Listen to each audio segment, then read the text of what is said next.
guys, Silver the Wolf here, and today we're going to be doing an updated deck list on Ice Barriers. Ice Barriers is one of my favorite synchro archetypes, and it's pretty fun to play. Anywho, if you'd like, be sure to like, comment, subscribe, hit the notification bell so you don't miss another video, and let's get straight on into this. So coming up, we have 3 Revealer of the Ice Barriers. Basically, this is your starting play. Whenever you discard a card, you can special summon an Ice Barrier tuner from your deck to the field, basically allowing you to turbo into Trishula if need be. Coming up next, we have 3 Speaker. Speaker, if you control an Ice Barrier, you can special summon it onto the field, which, very nice. I play 1 Spellbreaker of the Ice Barrier due to the fact that there are a couple of heavy spell decks out there. Talking to you, Sky Strikers. And I don't like going up against them if I don't have any sort of interruption, and this is one way to do a floodgate for all spells. Coming up next, Strategist of the Ice Barrier. Discard a Ice Barrier monster from your hand to the graveyard, draw 1 card. It's good because some Ice Barriers have effects in grave. 2 Journal Wane of the Ice Barriers. If you control an Ice Barrier and your opponent controls a monster, you can special summon it onto the field, and if you do, search for an Ice Barrier spell or trap. Zujin can allow you to special summon General Wayne just by tributing it from the field to the graveyard, and General Wayne being in your hand, yada yada. Prior to the Ice Barrier, basically a monster reborn for Ice Barriers. 2 Hexa Spirits for tuners, just to send a level 3 or lower Ice Barrier monster to the graveyard and be able to go from level 1 to level 2 or 3. We have a Defender of the Ice Barriers as a target for Hexa, and then for the extenders we have 3 Silent Angler, 2 Silent Sea Needles, which if you control a water monster, special summon it to the field, and you can banish this card from the graveyard, target up to 3 water monsters in your grave, and shovel them back into the deck.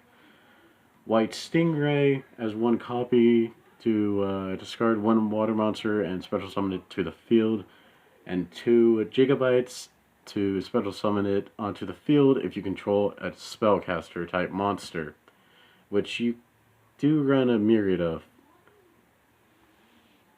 Coming up next is the spells.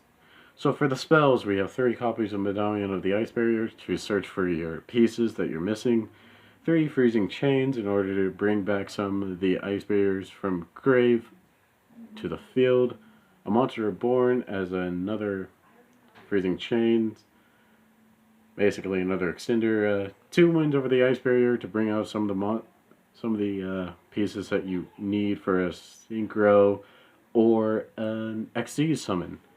A copy of Twin Twisters just for back row hate, a copy of Foolish Burial to send a card from to send a monster from deck to grave, and then 2 Maria Greeds in case if your hand looks a little bit bricky and you just need to get to your pieces a little bit without getting rid of the cards. Coming up next is the traps. So with the traps, we just play 1 copy of Solemn Judgment, 1 Solemn Strike, and 1 Crackdown.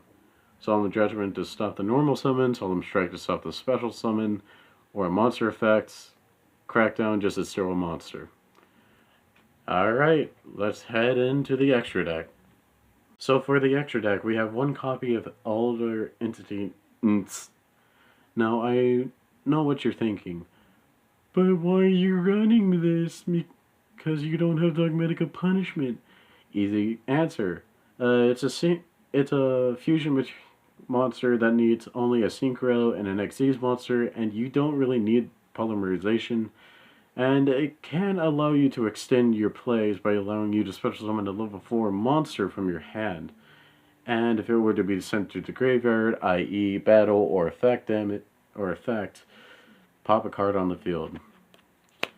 Coming up for the Synchro monsters, we have 1 Trishula, 0 Dragon of the Ice Barrier, banish 3 monsters on the field, or banish 3 cards up on the field.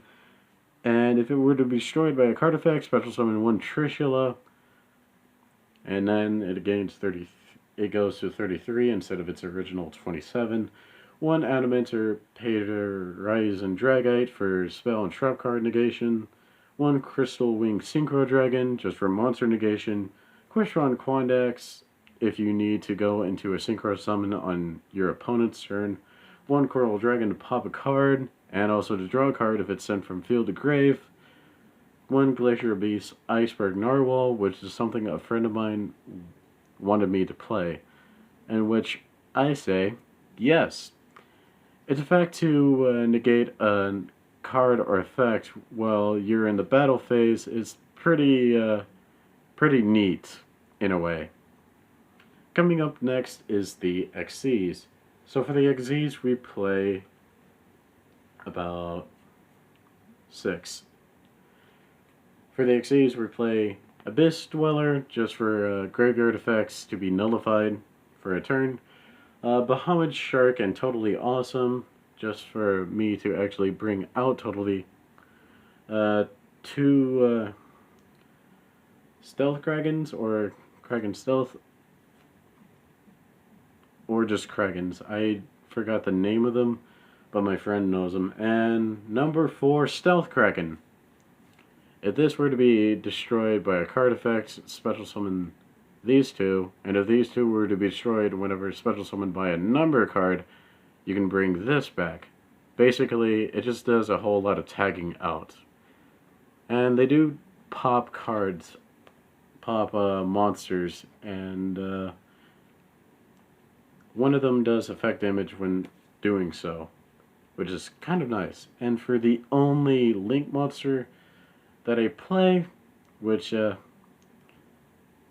I kind of wish I had Crystron Hauki Fibrax, but beggars can't be choosers. Barensis, Korra, and Amone. It's a pretty good extender, so I'm not going to give it that much crap. But, yeah. This is the only Link that I play. Wow, surprising. Anywho, if you like the video, be sure to like, comment, subscribe, hit the notification bell so you don't miss another video. Be sure to share this video to your friends, and maybe have them share this video to their friends, and so on and so forth. And I'll see you all next time. Peace.